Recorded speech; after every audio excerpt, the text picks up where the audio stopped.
I was kicked out of the house on Thanksgiving Eve. On the way, I found a stranded family.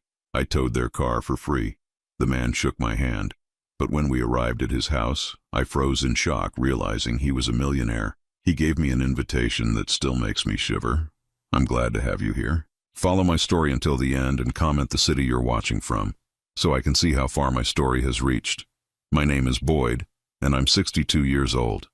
Yesterday was supposed to be Thanksgiving, but instead of carving turkey, I found myself packing my life into a single suitcase, while my son Derek stood in the doorway, arms crossed, watching me like I was some kind of criminal.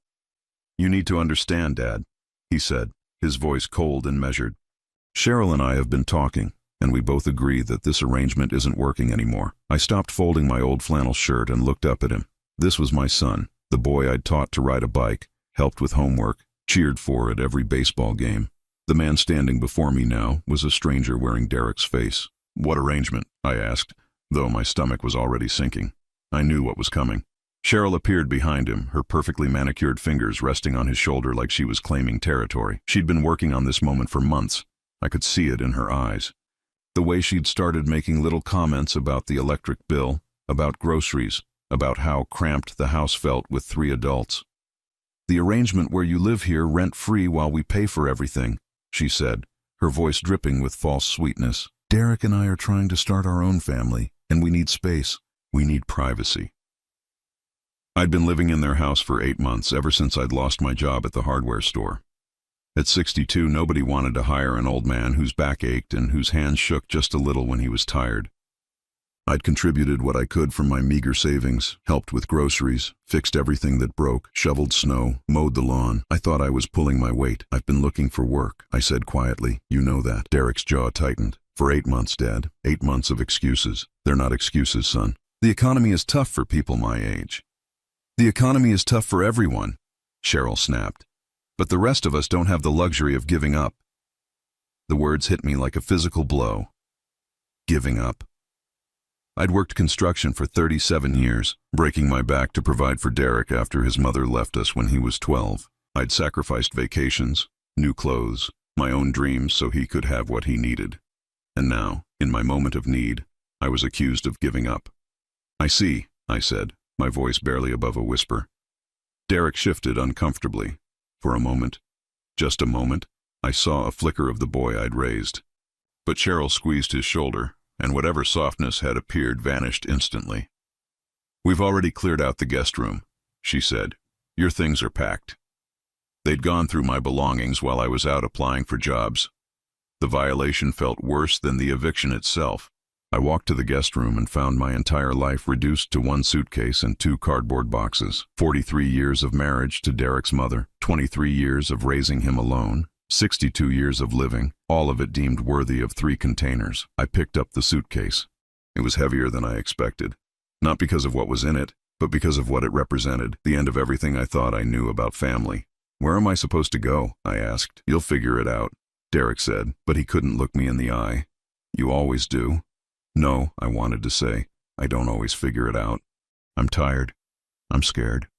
And I have nowhere to go." But pride is sometimes all a man has left, so I nodded and walked toward the door. The November air bit through my thin jacket as I loaded my belongings into my 18-year-old pickup truck. The engine coughed and wheezed before finally turning over. I sat there for a moment, looking back at the house where I'd lived for the past 8 months. The house where I'd helped Derek make mortgage payments when he first bought it. The house where I'd painted the nursery for the grandchildren I'd never have. Through the window, I could see Derek and Cheryl watching me. They weren't sad. They weren't conflicted. They looked relieved. I put the truck in drive and pulled away from the curb. In my rearview mirror, I watched them close the door and turn off the porch light. The symbolism wasn't lost on me. The roads were nearly empty as I drove aimlessly through neighborhoods decorated with warm, golden lights. Families were gathered around dining tables, sharing stories and laughter, grateful for what they had. I'd always imagined Derek and I would have many more Thanksgivings together. I'd pictured grandchildren eventually, teaching them the same things I'd taught him, passing down family traditions. Instead, I was driving through the cold November night with everything I owned in the back of a truck that might not make it through winter. I stopped at a 24-hour diner on the outskirts of town and ordered coffee I couldn't really afford. The waitress, a woman about my age with tired eyes and a kind smile, didn't ask why I was sitting alone on Thanksgiving night. She just kept my cup full and left me to my thoughts. My phone sat silent on the table. No calls, no texts. Derek had my number, but I knew it wouldn't ring. As I sat there, staring into my coffee, I tried to understand where I'd gone wrong. Had I been too much of a burden? Had I failed to see signs that I was unwelcome? Or had Derek simply become someone I no longer recognized, shaped by a woman who saw me as an obstacle to her perfect life? The truth was, it didn't matter anymore. What mattered was what came next, and for the first time in my adult life, I had absolutely no idea what that would be. The diner's warmth couldn't touch the cold that had settled in my chest. I was alone in a way I'd never been before, even after Derek's mother left. Then I'd had purpose, raising my son, providing for him, showing him what it meant to be a good man. Now, it seemed, all of that had been for nothing. I paid for my coffee and walked back to the truck. The engine turned over on the third try, and I pulled back onto the empty highway, driving nowhere and everywhere at once, carrying the weight of a lifetime of love that apparently hadn't been enough. I'd been driving for 3 hours when I saw them. The snow had started falling around midnight, and by 2 in the morning it was coming down hard enough to make the roads treacherous. I was somewhere outside Columbus, Ohio, my truck's heater barely keeping the frost off the windshield, when the headlights caught them. A family stood beside a burgundy sedan on the shoulder of Highway 23. Steam rose from under the hood, and even from a distance I could see the desperation in their postures. The man was trying to wave down passing cars, but vehicle after vehicle swept past without slowing down. Behind him, a woman sat in the driver's seat, with what looked like 2 small children in the back. Every instinct told me to keep driving. I had my own problems. I was homeless, nearly broke, and driving a truck that might die at any moment. The last thing I needed was to get involved with strangers, but I couldn't do it. Maybe it was the way the man's shoulders sagged when another car passed him by. Maybe it was the thought of those children sitting in a cold car in the middle of nowhere. Or maybe it was because I knew what it felt like to be abandoned, to have people look right through you when you needed help most. I pulled over, my truck's hazard lights joining theirs and painting the snowy darkness with urgent flashes of orange. The man approached carefully as I got out. He was younger than Derek, maybe early 30s, with dark hair and eyes that showed both relief and wariness. Smart man. You never know who's going to stop on a dark highway. "Thank you for stopping," he said, his breath forming clouds in the freezing air. "I'm Marcus. That's my wife Elena, and our daughters in the car." "Boyd," I replied, offering my hand. His grip was firm, calloused, a working man's hands. "What's the problem?" "Radiator, I think. Started overheating about 10 miles back, and now she won't start at all." He gestured helplessly at the sedan. "I've got roadside assistance, but they're saying it could be 4 hours before anyone can get here. Maybe longer with the weather." I walked over to look under the hood. The engine was still ticking from the heat, and I could smell the sweet scent of coolant. A blown hose, most likely. In this cold, with children in the car, 4 hours could be dangerous. "Where are you headed?" I asked. "Home, about 60 miles north of here, outside Delaware." He ran a hand through his hair. "I know it's a lot to ask, but do you think? Could you possibly give us a tow? I'll pay whatever you think is fair." I studied his face in the dim light. There was something genuine about him, something that reminded me of myself at that age when Derek was small, and every decision felt crucial. This man was trying to get his family home safely, the same way I'd always tried to get Derek home safely. "I don't have professional towing equipment," I said. "Just some heavy-duty straps in the truck. It's not ideal, but if you're willing to risk it." Relief flooded his features. "Yes, absolutely. How much do you want?" I thought about my dwindling bank account, the $73 in my wallet, the fact that I didn't know where I'd be sleeping tomorrow night. A tow job like this could easily run $200, maybe more. "Don't worry about it," I heard myself say. Marcus blinked. "I'm sorry. No charge. Let's just get your family home." He stared at me like I'd spoken a foreign language. "Sir, I can't let you do this for free. You're already going out of your way." I said, "Don't worry about it." I was already walking back to my truck to get the tow straps. "Help me hook this up." The process took about 20 minutes. The sedan was heavier than my old truck preferred, but the straps held and the connection was solid.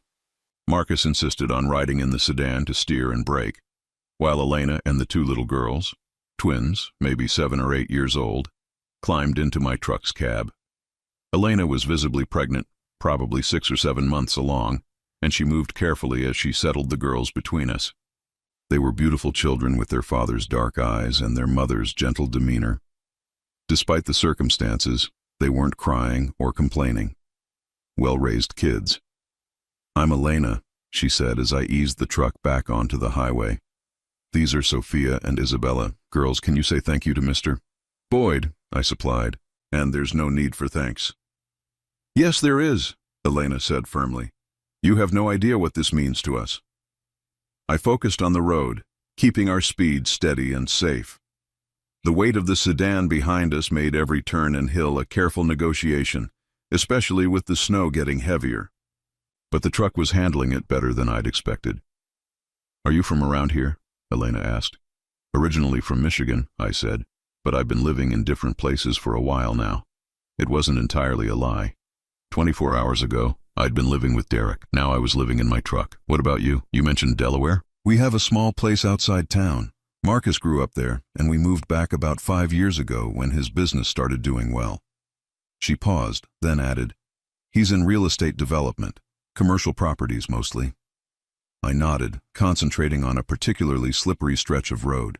Sophia, the little girl pressed against my right side, had fallen asleep despite the truck's rough idle. Isabella was fighting to stay awake, her head bobbing every few seconds. "This is very kind of you," Elena continued, "especially on Thanksgiving night. Don't you have family waiting for you?" The question hit me like a punch to the gut. I kept my eyes on the road and my voice steady. "Not tonight." She must have heard something in my tone because she didn't push. We drove in comfortable silence for a while. The only sounds the truck's engine, the whisper of snow against the windshield, and the soft breathing of the 2 little girls. About 40 minutes into the drive, Isabella stirred and looked up at me with sleepy eyes. "Are you a grandpa?" she asked in that direct way only children can manage. "Isabella," Elena said quietly, "that's not polite to ask." "It's okay," I said, though my chest tightened. "No, sweetheart, I'm not a grandpa." "Would you like to be?" Isabella asked. The innocence of the question nearly broke me. Here was a child I'd known for less than an hour, asking me something I'd dreamed about for years but was beginning to think would never happen. "Maybe someday," I managed. Isabella nodded seriously and settled back against my arm. Within minutes, she was asleep too. Elena watched the exchange with thoughtful eyes. "You're good with children," she observed. "I raised my son by myself for most of his childhood," I said. "You learn." That must have been difficult. It was worth it. The lie came easily, though it left a bitter taste in my mouth. The GPS on Marcus's phone, which Elena was holding, indicated we were getting close. I could see the faint glow of town lights through the snow, and my heart sank a little. This strange, peaceful interlude was almost over. Soon I'd be alone again, back on the highway with nowhere to go. But as we turned off the main road and followed a winding path through what looked like countryside, I began to realize that Marcus and Elena's small place might not be quite what I'd imagined. The headlights swept across manicured lawns, a wrought iron gate, and a driveway that seemed to stretch forever into the darkness. Whatever Marcus did in real estate development, it was clearly very successful. And that's when I knew that this night was about to become even more complicated than I'd imagined. The house that emerged from the darkness as we followed the winding driveway wasn't a house at all. It was a mansion. 3 stories of stone and timber rose before us, with warm light spilling from dozens of windows. Even in the snow, I could see the careful landscaping, the circular fountain now covered for winter, the multi-car garage that probably cost more than most people's homes. I sat in stunned silence as Marcus guided us to a stop near the front entrance. This wasn't just successful. This was wealth on a level I'd never encountered before. Elena seemed to notice my shock and gave me a gentle smile. "I know it looks like a lot," she said quietly, careful not to wake the girls. "Marcus worked very hard to get here." The front door opened before we'd even gotten out of the truck, and a woman in her 50s hurried out despite the snow. She had graying hair and kind eyes, wearing a thick robe over what looked like pajamas. "Thank goodness you're safe," she called out, rushing to embrace Elena as she carefully climbed down from the truck. "When Marcus called and said you were stranded, I was so worried." "We're fine, Maria," Elena assured her. "This is Boyd. He towed us home." Maria turned to me with tears in her eyes. "Bless you," she said simply. "Bless you for helping them." Marcus was unhooking the toe straps and I moved to help him, grateful for something to do with my hands. The magnitude of what I was seeing, the house, the grounds, the obvious wealth, was making me feel increasingly out of place. "Boyd," Marcus said as we finished with the straps, "I can't thank you enough. Please come inside. It's freezing out here." "I should get going," I said, though the thought of climbing back into that cold truck made my bones ache. "You've got your family to worry about." "Absolutely not," Elena said firmly, having overheard. "It's nearly 4 in the morning. You've been driving in a snowstorm and you just saved us. The least we can do is offer you coffee and a warm place to sit for a few minutes." I wanted to refuse. Everything about this situation screamed that I didn't belong here. But the twins were stirring, looking around with sleepy confusion, and Isabella spotted me and smiled. "Boyd," she said, suddenly wide awake. "Are you coming inside?" And just like that, my resistance crumbled. The interior of the house was even more impressive than the exterior. Hardwood floors gleamed under crystal chandeliers, and a sweeping staircase curved up to the second floor. Original artwork hung on the walls, and Persian rugs that probably cost more than my truck covered the polished floors. Maria, who I learned was Marcus and Elena's live-in housekeeper and nanny, bustled about making hot chocolate for the girls and coffee for the adults. The twins had fully awakened and were chattering excitedly about their adventure, treating me like some kind of hero for giving them a truck ride. "Girls, go with Maria and get ready for bed," Elena said gently. "It's way past bedtime." "But we want to stay with Boyd," Sophia protested. "Boyd will still be here in the morning," Marcus said, then looked at me questioningly. "Won't you? I hope you'll stay the night. It's too late and too cold to be driving anymore tonight." I opened my mouth to decline, but the words stuck in my throat. Where would I go? Back to that 24-hour diner? Sleep in my truck in some parking lot? The truth was, I had nowhere else to be. "If it's not too much trouble," I said quietly. "No trouble at all," Elena said warmly. "We have plenty of room." As Maria led the girls upstairs, Marcus gestured for me to follow him into what appeared to be a study. Floor-to-ceiling bookshelves lined the walls, and a fire crackled in a massive stone fireplace. He poured 2 glasses of what looked like expensive whiskey and handed me one. "To good Samaritans," he said, raising his glass. We drank in silence for a moment, and I felt the whiskey warm my chest. Finally, Marcus spoke. "Can I ask you something, Boyd?" I nodded. "Why did you stop? And why wouldn't you let me pay you?" I stared into the fire, considering my answer. "Because I know what it's like to be stranded," I said finally. "To need help and have people drive right past you." Marcus studied my face. "That sounds like experience talking." 24 hours ago, my son kicked me out of his house," I heard myself say. The whiskey had loosened my tongue, but more than that, there was something about Marcus that invited honesty. Told me I was a burden. Gave me an hour to pack my things and get out. Marcus's expression darkened. "Your own son?" "His wife's been working on him for months. I lost my job back in March. Couldn't find anything else. They let me stay for a while, but..." I shrugged. I guess charity has its limits, even from family. "How old are you?" 62. Marcus was quiet for a long moment. Then he did something that surprised me. He walked over to a desk in the corner and picked up a framed photograph. He studied it for several seconds before bringing it over to me. The photo showed a man who looked remarkably like Marcus, but older. He was standing beside a young boy, clearly Marcus as a child, in front of what appeared to be a construction site. "That's my father," Marcus said quietly. His name was David. I looked more closely at the photo. The resemblance between Marcus and his father was striking, but there was something familiar about the older man that I couldn't place. "He died 10 years ago," Marcus continued. "Lung cancer. He was a construction worker his whole life, just like you were. Worked himself to the bone to provide for our family. I'm sorry for your loss." Marcus sat down across from me, still holding the photo. "The thing is, Boyd, I never got to tell him I forgave him." "Forgave him for what?" Marcus's jaw tightened. "When I was 16, we had a huge fight. I was angry, rebellious, thought I knew everything. I told him I hated him, that I wished he wasn't my father. He slapped me, the only time he ever laid a hand on me, and I ran out of the house." He paused, his fingers tracing the edge of the photo frame. "My mother took his side, said I was ungrateful, that I needed to apologize. But I was too proud, too stubborn. I moved in with friends, got a job, put myself through college. I spent years proving that I didn't need him, that I could make it on my own. But you did, I said. Look at all this. Yeah, I did. And you know what the worst part is? He was proud of me. When I started making money, when I bought this house, when Elena and I got married, he never stopped loving me, never stopped hoping we'd reconcile. My mother would call and tell me how much he missed me, how he'd drive by my office building sometimes just to see if he could catch a glimpse of me. The pain in Marcus's voice was raw, immediate. I could see where this story was heading. By the time I was ready to swallow my pride and reach out to him, it was too late. He'd been diagnosed and he only had a few weeks left. I went to see him in the hospital, but he was so weak, so medicated. I don't even know if he understood what I was trying to say. Marcus looked up at me and I saw tears in his eyes. I've lived with that regret every single day for the past 10 years. The knowledge that I let pride and anger cost me years with a man who loved me unconditionally. I felt something cold settle in my stomach. Marcus, why are you telling me this? He leaned forward, his gaze intense.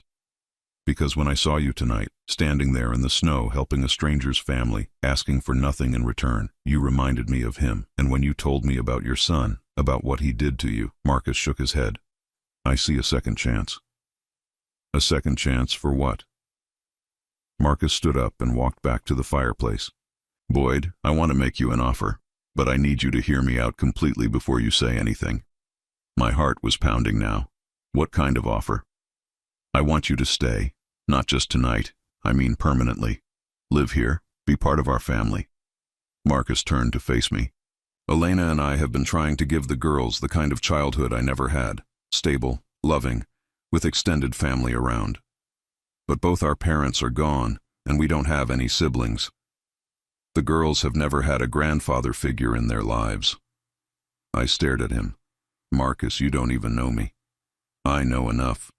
I know you risked your own safety to help strangers in a snowstorm.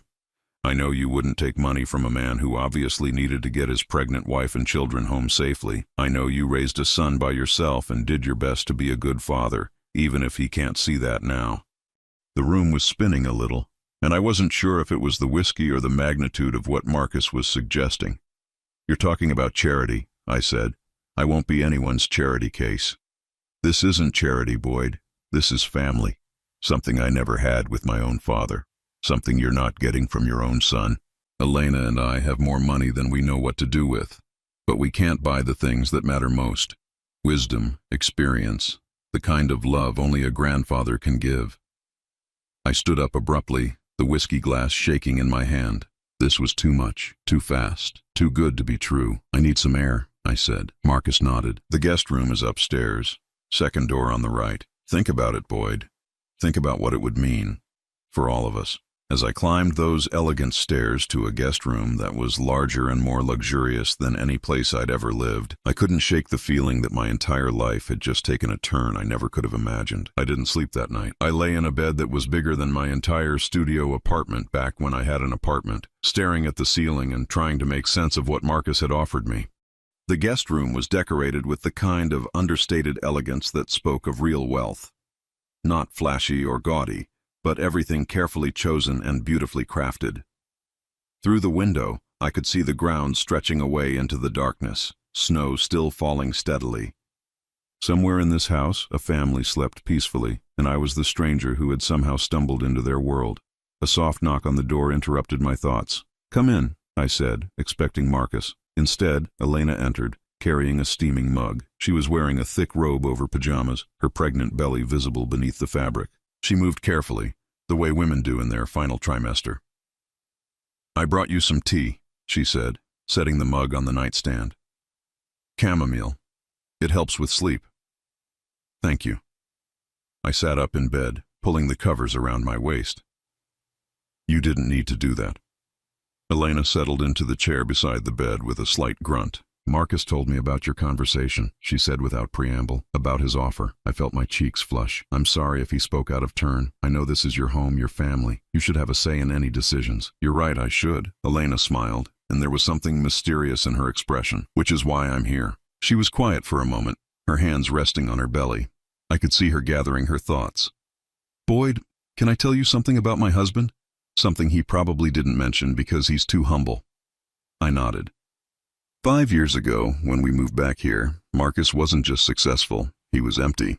Oh, he had all the trappings of success. The business was thriving. We had this house, plenty of money. But he was haunted by his relationship with his father. He threw himself into work, trying to prove something to a man who was already gone. Elena shifted in her chair, wincing slightly. The girls and I barely saw him. He'd leave before they woke up and come home after they were asleep. He was physically present but emotionally absent, and I was terrified we were going to lose him to his regrets. What changed? 2 years ago, we were at Sophia and Isabella's school for a Grandfather's Day event. All the other children had grandfathers there, reading with them, playing games, just being present. Our girls sat by themselves, and I watched Marcus's face crumble. That night he cried for the first time since I'd known him. Elena reached for the tea mug and held it between her hands, as if drawing warmth from it. He told me that night that he finally understood what he'd lost. Not just his father, but the chance to be the kind of father his own dad had tried to be. He said he wanted to break the cycle, to make sure our children never felt the abandonment he'd carried for so long. It sounds like he's been a good father since then. He has. But Boyd, you have to understand, Marcus sees patterns everywhere. It's what makes him successful in business. And when he met you tonight, when he heard your story, he saw an opportunity to heal something that's been broken in both your lives. I took a sip of the tea. It was perfect. Not too hot. Sweetened just right. Elena, I appreciate what you're saying, but this is happening too fast. You don't know anything about me. I could be dangerous, unreliable, any number of things. Elena laughed, a warm sound that filled the room. Do you think we're naive, Boyd? Do you think Marcus built this life by being careless about people? I don't understand. While you and Marcus were talking, I made some phone calls. I called the hardware store where you worked, spoke to your former supervisor, Tom Patterson, I believe. My heart stopped. You investigated me. I did my due diligence. Tom told me you were the most reliable employee he'd had in 20 years. Said you never missed a day, always stayed late if a customer needed help, and that letting you go was the hardest decision he'd ever made as a manager. Elena leaned forward slightly. He also told me about the time you spent your own money to help an elderly customer fix her porch railing because she couldn't afford the materials, and about how you mentored the younger employees, teaching them skills that went far beyond what was required. I felt exposed, vulnerable. Those were just small things. Small things that reveal character, Elena said firmly. I also called your landlord from the apartment you had before you moved in with your son. Mrs. Chen, wasn't it? She said you were the best tenant she'd ever had, always paid rent early, helped other tenants with repairs, shoveled snow for the elderly residents. The room felt too warm suddenly. Why are you telling me this? Because I want you to understand that this isn't a spontaneous decision based on one act of kindness. Marcus and I talked for 2 hours after you went to bed. We've been looking for someone like you without even realizing it. Elena stood up carefully, one hand supporting her back. Boyd, we're about to have our third child. Sophia and Isabella are at an age where they need stability, guidance, the kind of wisdom that only comes from life experience. And Marcus. She paused. Marcus needs to give the kind of love he never got to give his father. What about what I need? I asked quietly. Elena smiled. What do you need, Boyd? The question hit me like a physical blow. What did I need? For months, I'd been focused on what I'd lost. My job, my independence, my son's respect. I'd been thinking in terms of survival, of just getting by. But what did I actually need? I need to matter to someone, I heard myself say. I need to feel like my life has purpose. And what would give you that purpose? I thought about the twins falling asleep against me in the truck, the way Isabella had asked if I wanted to be a grandfather. Sophia's smile when she saw me this morning. I thought about Marcus's pain over his lost father, Elena's quiet strength as she managed a household and prepared for another child. Being needed, I said finally. Not as charity, but as family. Elena moved to the window and looked out at the snowy grounds. Marcus has a trust fund set up for each of the girls, for college, for their futures. But money can't give them what you could give them. Stories about what it was like to grow up in a different era, lessons about hard work and perseverance, the kind of unconditional love that only a grandfather can provide. She turned back to me. Boyd, we're not offering you charity. We're offering you a chance to be the grandfather our children deserve, and the father figure Marcus needs to heal his own wounds. And what's in it for you? Elena's smile was radiant. Peace of mind, knowing that when this baby comes, I'll have help from someone who's raised a child, knowing that Marcus won't carry his regrets alone anymore, knowing that our children will grow up understanding what family really means. A comfortable silence settled between us. Outside, the snow had stopped, and the first hints of dawn were beginning to lighten the sky. "There's something else," Elena said softly. "Something Marcus didn't tell you because he didn't want to influence your decision." "What's that?" "His business partner is looking for someone to oversee property maintenance for their commercial properties. It's not glamorous work. Basic repairs, tenant relations, that sort of thing. But it's steady employment with good benefits, and it would give you financial independence." My throat tightened. Why would he do that? Because family takes care of family. And because a man needs to feel useful, needs to contribute.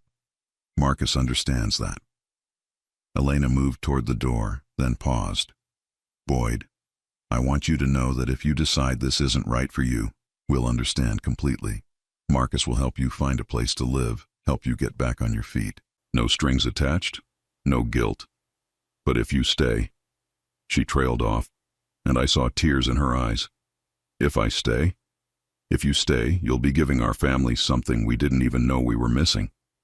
And maybe, just maybe, you'll find that the love you thought you'd lost was just waiting for you somewhere else." After Elena left, I sat in that chair by the window and watched the sun come up over the grounds. In a few hours, the twins would wake up and come looking for me, expecting me to be there. Marcus would make breakfast and talk about ordinary things, the weather, plans for the day, what the girls wanted for Christmas. For the first time in months, I could picture a future that didn't involve sleeping in my truck or taking odd jobs just to survive. I could see myself helping Sophia with homework, teaching Isabella how to change a tire, holding Elena's new baby while she rested. But more than that, I could see myself mattering again, being part of something bigger than my own loneliness and regret. The decision, I realized, had already been made. It had been made the moment I saw that family stranded by the side of the road and couldn't bring myself to drive past them. Now I just had to find the courage to accept what they were offering me, not just shelter and purpose, but something I'd thought was lost forever. The chance to be part of a family that actually wanted me. I'd been living with Marcus and Elena's family for 6 weeks when Derek found me. 6 weeks of morning coffee with Marcus, of helping Sophia with her math homework, of teaching Isabella how to braid rope for her Girl Scout project. 6 weeks of feeling useful again, of waking up each morning with purpose instead of dread. The job Marcus had mentioned turned out to be real and exactly what I needed. I was managing maintenance for 3 office buildings and a small shopping center, work that kept me busy but wasn't beyond my capabilities. The pay was fair, and more importantly, it gave me the dignity of contributing to my own support.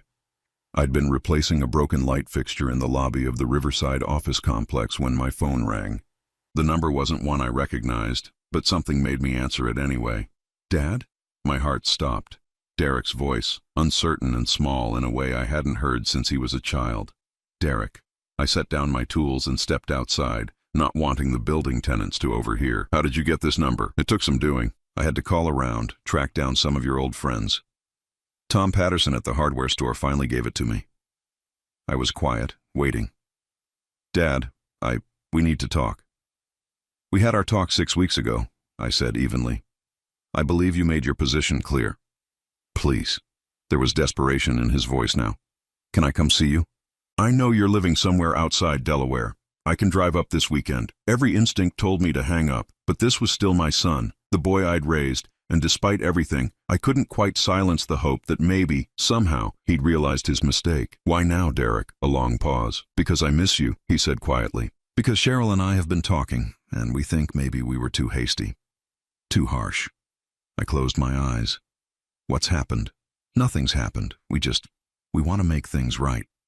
It was a lie. I could hear it in his voice, the same tone he'd used as a teenager when he was trying to talk his way out of trouble. But I found myself saying, "I'll text you the address. Come Sunday afternoon." I spent the rest of the week dreading his visit. Marcus and Elena could sense my anxiety, though I'd only given them the basic details about Derek's call. The twins, however, were excited about meeting my son. "Is he nice like you, Grandpa Boyd?" Sophia asked over breakfast Saturday morning. Somewhere in the past few weeks, both girls had started calling me Grandpa, and I'd stopped correcting them. "He's complicated, sweetheart," I said, which was the kindest way I could put it. Sunday arrived gray and cold. I'd been pacing the living room for an hour when Derek's car pulled into the driveway. Through the window, I watched him get out and look up at the house with undisguised amazement. Cheryl emerged from the passenger side, her expression calculating as she took in the grounds, the three-car garage, the obvious wealth. So she'd come too. That told me everything I needed to know about why they were really here. Marcus answered the door when they rang, and I heard the introductions from the next room. Derek's voice was overly friendly, the way it got when he was trying to impress someone. Cheryl's laugh was bright and artificial. "Dad." Derek entered the living room with his arms outstretched, as if we were resuming a conversation from yesterday, rather than addressing 6 weeks of silence and a lifetime of disappointment. I didn't move from my position by the fireplace. "Derek, Cheryl." Derek's arms dropped when it became clear I wasn't going to embrace him. Cheryl hung back, her eyes taking inventory of every expensive item in the room. "This is someplace," Derek said, trying to fill the awkward silence. "Your friend must do very well for himself. Marcus and Elena have been very kind to me." "I'm sure they have." There was an edge to Derek's voice now, the first crack in his friendly facade. "Must be nice, having wealthy friends." Marcus appeared in the doorway. "Boyd, would you like me to give you some privacy?" "Stay," I said firmly. "Derek, Cheryl, this is Marcus Chen. Marcus, my son Derek, and his wife Cheryl." Marcus shook their hands politely, but I could see him assessing them, reading the undercurrents in the room with the same skill that had made him successful in business. "Beautiful home," Cheryl gushed. "You must work very hard to afford a place like this." "We've been fortunate," Marcus replied diplomatically. Derek cleared his throat. "Dad, could we talk? Privately?" I looked at Marcus, who nodded and withdrew, but I noticed he didn't go far. I could see his shadow in the hallway. "So," Derek said once we were alone, "this is what you've been up to, living in luxury while your family worries about you." "Your family?" I asked quietly. "6 weeks ago, you made it very clear I wasn't part of your family anymore." Cheryl stepped forward. "Boyd, we were all upset that night. Tensions were high. You can't really think we meant all those things we said." "Which things? That I was a burden? That I was freeloading? That you needed me out of your house?" Derek had the grace to look ashamed, but only for a moment. "We were under a lot of stress. The mortgage payment had gone up. My hours at work were cut. We said things we didn't mean." "Your hours were cut?" "The company downsized. I'm only working part-time now." Derek's voice grew smaller. "We're actually behind on the mortgage. The bank is threatening foreclosure." And there it was, the real reason for this visit. "I see," I said. "And you thought you'd come here and what? Ask your wealthy friends for help?" "Not ask," Cheryl said quickly. "We just thought that maybe if you put in a good word." "You want me to ask Marcus for money?" "Not for us," Derek said. "For you. I mean, you're living here. You must have some influence.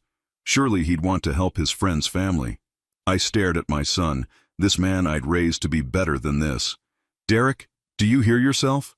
I hear a son trying to save his family's home." Derek shot back.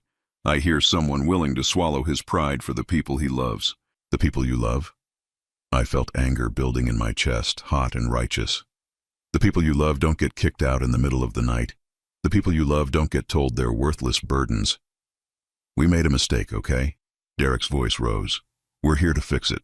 We want you to come home. This is my home now." Cheryl laughed, a sharp, bitter sound. "This isn't your home, Boyd. You're a charity case, a pet project. Do you really think these people see you as family?" Before I could respond, Sophia's voice rang out from the stairway. "Grandpa Boyd, is everything okay?"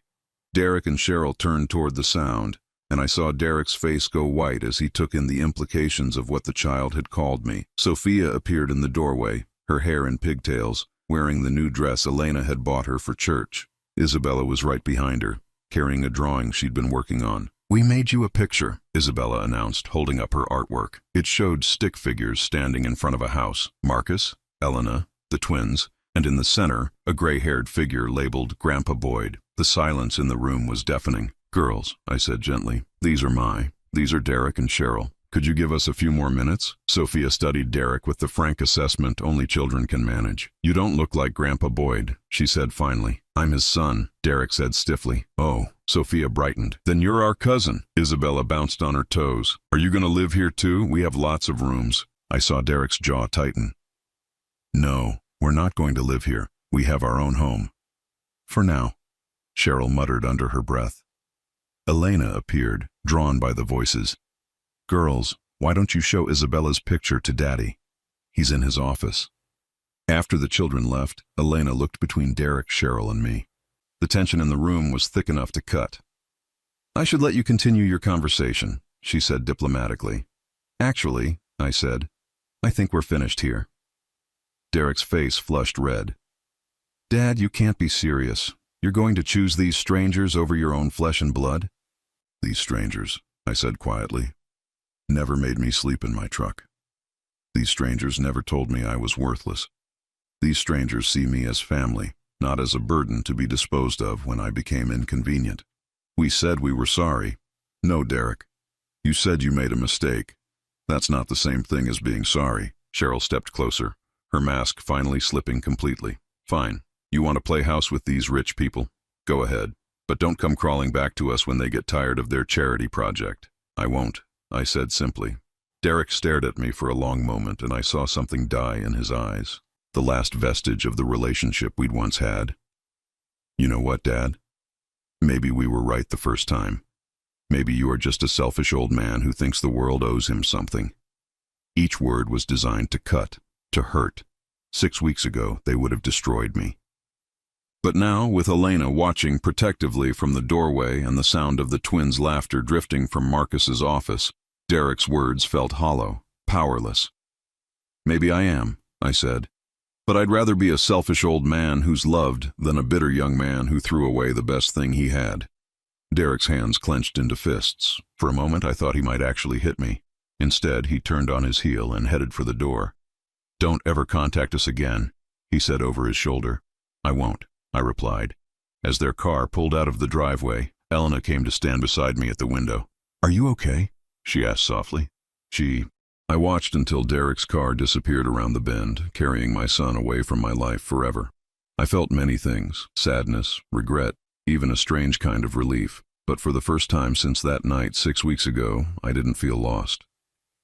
Yeah, I said, surprised to realize it was true. I think I am. 2 years later, I'm standing in the nursery that Elena and I designed together, holding my 3-month-old grandson, Michael, while he sleeps peacefully in my arms. Through the window, I can see Sophia and Isabella playing in the snow-covered yard, building what they insist is a snowman but looks more like a lumpy snow creature with stick arms and a carrot nose. The girls are 9 now, full of energy and questions and the kind of fearless curiosity that makes every day an adventure. They call me Grandpa Boyd without any hesitation, and I've stopped thinking of myself as anything other than their grandfather. Blood doesn't make family. Love does. And this house is filled with more love than I ever dreamed possible. Marcus appears in the doorway wearing the kind of satisfied smile that's become his default expression over the past 2 years. Fatherhood suits him, but more than that, having his own father figure has healed something in him that I'm not sure he even knew was broken. How's he doing? Marcus asks quietly, nodding toward the baby. Perfect, I say, adjusting the blanket around Michael's tiny form. Just like his sisters were at this age. Elena's taking a nap, doctor's orders. Marcus comes to stand beside me at the window. The girls are going to freeze out there if they don't come in soon. They're having too much fun to feel the cold. We stand in comfortable silence, watching the girls play. This is what contentment feels like, I've learned. Not the desperate happiness that comes from getting something you want, but the deep, steady peace that comes from being exactly where you belong. Boyd, Marcus says suddenly, I need to tell you something. Something in his tone makes me look at him more closely. He's nervous about something, but not unhappy. If anything, he looks excited. What is it? Elena and I have been talking, and we want to make some things official, legal. Marcus turns to face me fully. We want to adopt you. I blink. I'm sorry? Adult adoption. It's a real thing, perfectly legal. You'd be our legal father. We'd be your legal children. The girls would officially be your granddaughters. Michael, your grandson. The baby shifts in my arms, making a small sound of contentment, and I look down at him while I process what Marcus has just said. Why? I ask finally. Because family should be official. Elena's voice comes from the doorway. She's wearing a robe, her hair messed from sleep, but she's smiling. Because we want there to be no question about where you belong. But more than that, Marcus adds. We want you to be our heir. Elena and I have been working with lawyers to restructure our wills. When we're gone, everything goes to you first, then to the children. We want you to be the patriarch of this family, officially and legally. I sink into the rocking chair beside the crib, still holding Michael.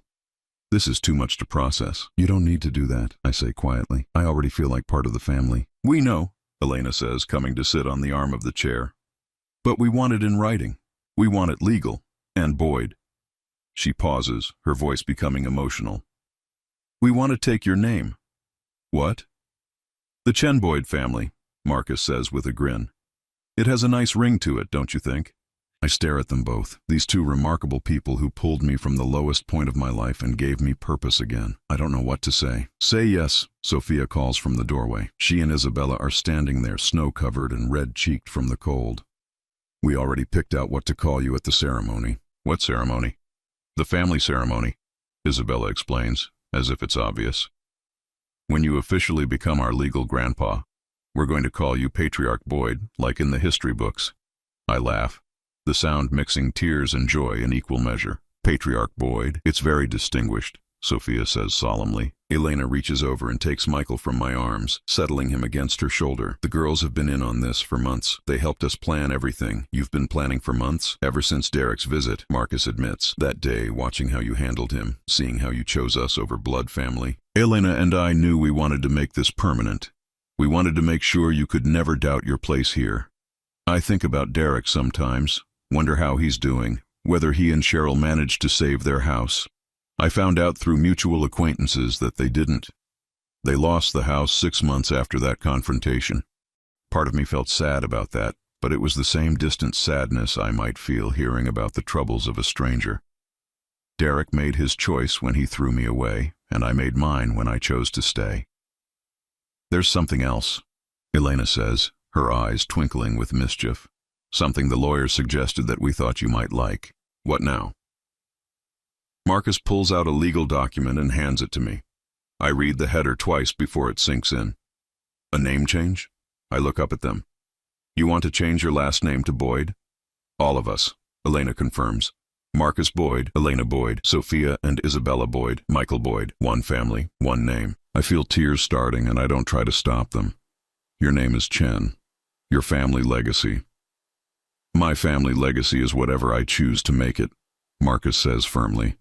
And I choose to make it about the man who taught me what it really means to be a father. Sophia bounces on her toes. Can we tell him about the other surprise? What other surprise? I ask, though I'm not sure I can handle any more emotions today. Isabella runs to the window and points outside. Look! I stand and peer out the window. There, parked in the driveway next to Marcus's BMW and Elena's SUV, is a brand new pickup truck. It's silver, gleaming in the afternoon sun, with a red ribbon tied around the front bumper. Happy Gotcha Day, Grandpa Boyd! Both girls shout in unison. Gotcha Day? The day we got you, Sophia explains. 2 years ago tomorrow, when you helped us on the highway and came home with us. Elena laughs. We figured you needed a proper truck for all the projects you keep taking on around here. It's true. In the past 2 years, I've built the girls a treehouse, renovated the garden shed, constructed raised beds for Elena's vegetable garden, and helped Marcus design a workshop in the garage. Having purpose, having projects, having people who depend on me, it's given me energy I didn't know I still had. The keys are in the kitchen, Marcus says. Want to take her for a test drive? Can we come? Isabella asks. Absolutely, I say, then pause. But first I need to say something to all of you. The room goes quiet, even baby Michael seeming to sense the solemnity of the moment. 2 years ago I thought my life was over. I thought I'd failed as a father, that I was useless, that I'd never matter to anyone again. I look at each of their faces, Marcus with his kind eyes, Elena with her gentle strength, the twins with their boundless love and energy, baby Michael sleeping peacefully in his mother's arms. You saved me, I continue, not just from being homeless or broke or alone. You saved me from disappearing entirely. You gave me back my purpose, my identity, my reason for getting up every morning. Boyd, Elena starts, but I hold up a hand. Let me finish. I need to say this. I take a deep breath, I've learned that family isn't about who shares your blood, or your last name, or your genes. Family is about who shows up, who stays, who sees value in you when you can't see it in yourself. I look at Marcus. You saw something in a broken-down old man stranded on a highway, something worth saving. You gave me not just a home, but a place in your family. I turned to Elena. You trusted me with your children, made me feel needed and useful when I thought those days were behind me forever. Finally, I kneeled down to the twins' level. And you two showed me what it means to be loved unconditionally, no questions asked, no conditions attached. Sophia throws her arms around my neck. Does that mean yes to the adoption? I hug her tight, then reach for Isabella too. That means yes to everything. The adoption, the name change, the ceremony, all of it. Even to Patriarch Boyd? Isabella asks solemnly. Especially to Patriarch Boyd. The next hour is a whirlwind of activity. We pile into the new truck, Marcus in the passenger seat, Elena in the back with the baby, the twins squeezed between us, all talking at once about the truck's features and where we should drive first and whether the radio gets the country music station I like. As we drive through the countryside around Delaware, past farms and forests and the little towns that dot the landscape, I think about the night 2 years ago when I pulled over to help a stranded family. I thought I was just doing a good deed for strangers. I had no idea I was driving toward the life I was meant to live. We stop at a diner for hot chocolate, and I watch Marcus help the girls out of the truck, Elena adjusting Michael's blanket against the cold, all of us moving together like we've been a family forever. Because that's what we are now.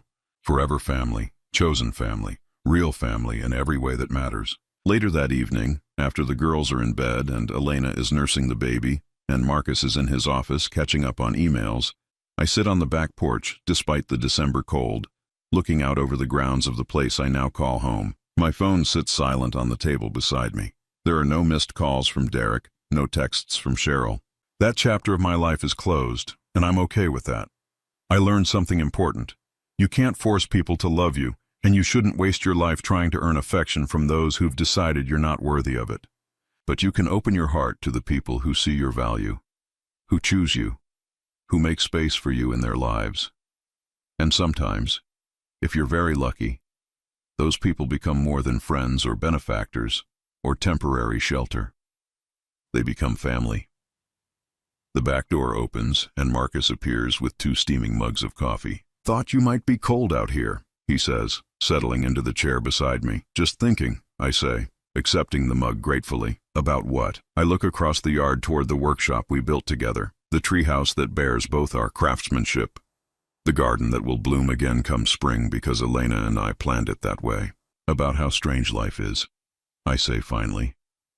2 years ago, if someone had told me I'd be sitting here as part of your family, planning to officially become your father and the girl's grandfather, I'd have thought they were crazy. Marcus sips his coffee and nods. I know what you mean. If someone had told me that helping a stranger on the highway would heal something in me I didn't even know was broken, I wouldn't have believed them either. We sit in comfortable silence, father and son in every way that matters, watching the stars appear in the clear winter sky. Marcus, I say eventually, thank you. For what? For seeing me, for choosing me, for giving me a second chance at being the man I was meant to be. Marcus reaches over and claps me on the shoulder. Thank you for stopping that night. Thank you for being the father I needed and the grandfather my children deserve. Inside the house, I can hear Elena humming a lullaby to Michael, the soft sound drifting through the windows. Tomorrow the girls will wake up and demand pancakes, and we'll plan our day around their activities and needs. Elena will have another doctor's appointment, and I'll drive her because Marcus has a conference call he can't miss. This weekend, we'll start planning Sophia's 10th birthday party and Isabella's science fair project. These are the small, ordinary moments that make up a life. They're not dramatic or earth-shaking, but they're precious beyond measure because they're shared with people who love you and whom you love in return. As we head inside, Marcus's phone buzzes with a text. He glances at it and shows me the screen. It's from the lawyer handling our adoption paperwork. Everything looks good. Court date set for January 15th. Congratulations to the Boyd family. The Boyd family. It has a beautiful sound to it. In 3 weeks, it will be official. But sitting here tonight, surrounded by the warmth and love of the people who chose me, I realize it's been true for a long time already. I'm home. Finally, completely, permanently home. Now I'm curious about you who listened to my story. What would you do if you were in my place? Have you ever been through something similar? Comment below, and meanwhile, I'm leaving on the final screen 2 other stories that are channel favorites, and they will definitely surprise you. Thank you for watching until here.